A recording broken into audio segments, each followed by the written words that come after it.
Once upon a time, when there was magic everywhere, there lived in a certain village a little girl who was the prettiest thing anyone for miles about had ever seen.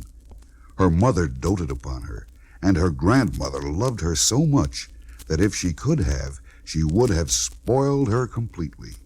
As a matter of fact, she came very close to it, for on the little girl's birthday,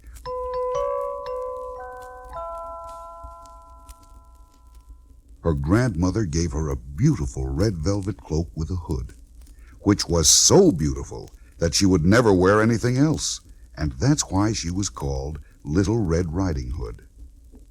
One day, her mother said to her, "Red Riding Hood, I have an errand for you." Yes, Mother? "I've heard that your grandmother's feeling quite ill, and I want you to take her some custard and cake. I'm not sure I'll find the way, for I've never gone to Grandmother's alone. Go straight through the woods, then the path to your left. And if strangers address you, pretend you don't hear." Little Red Riding Hood promised not to tarry on the way, and her mother filled a hamper with cakes and custard, and she was off through the woods. When Little Red Riding Hood had just got to the point where the path divided, she was to go to the left, you remember.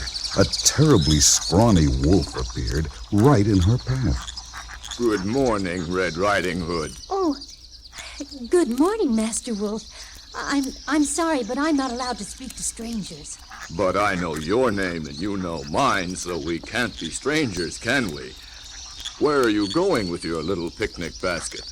I'm going to my grandmother's house. And what are you carrying in your little picnic basket? It smells delicious. Custard and cakes. Grandmother hasn't been feeling well. Oh, too bad. Where does the old lady live? I'll pay a call on her and cheer her up. It's the house at the end of the path on the left.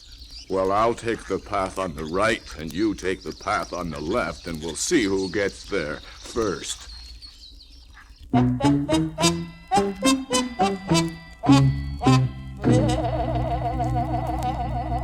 And with a bound, the wolf was off down the path to the right. As you can guess, he would have liked to have eaten Little Red Riding Hood right there on the spot, but he knew that there were woodcutters working nearby, so he didn't dare. The wolf had very sharp ears, and he could hear that on the path to the left there were the sounds of axes biting into tree trunks.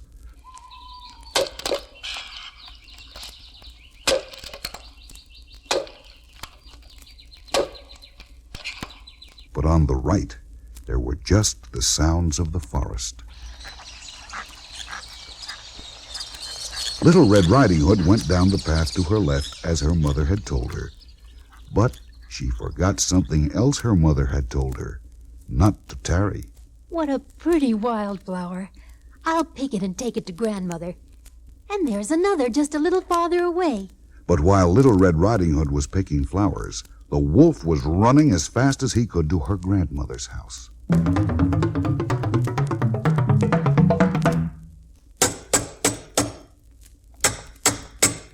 Who's there?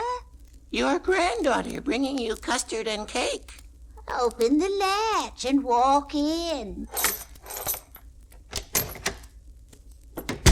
And the wolf did just that. No sooner had he gotten in the door than he leaped on the poor old lady and swallowed her at one gulp. Then he put on her night clothes, climbed into her bed, and waited for Little Red Riding Hood. And soon he heard the sound he was waiting for.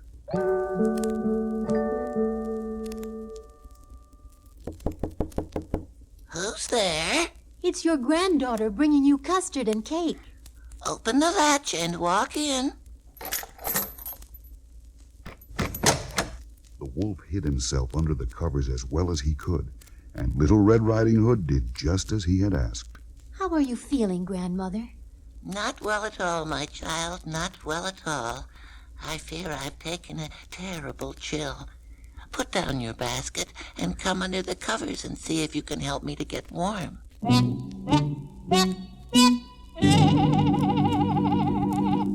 And Little Red Riding Hood did just as the wolf asked. But she was amazed to see how her grandmother looked in her night clothes, and she said, Grandmother, what great arms you have. The better to hug you with, my child. And what great ears you have. The better to hear you with, my child. What great eyes you have. The better to see you with, my child. Grandmother, what great teeth you have. The better to eat you with, my child.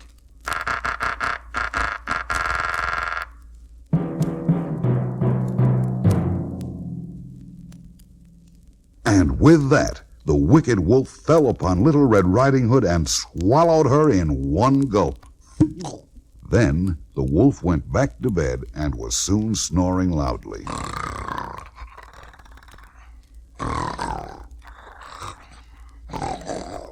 Just then, one of the woodcutters passing the house on his way home heard the snores and said to himself, Well, I've never heard the old lady snore like that. Perhaps there's something the matter with her.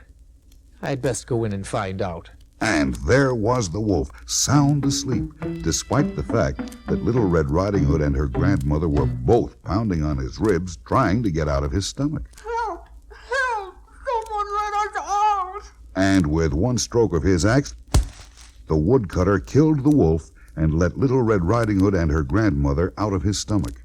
And for the rest of her life, when Little Red Riding Hood was sent on an errand, she went straight to her destination and never stopped to talk to strangers, with the result that she lived happily ever after.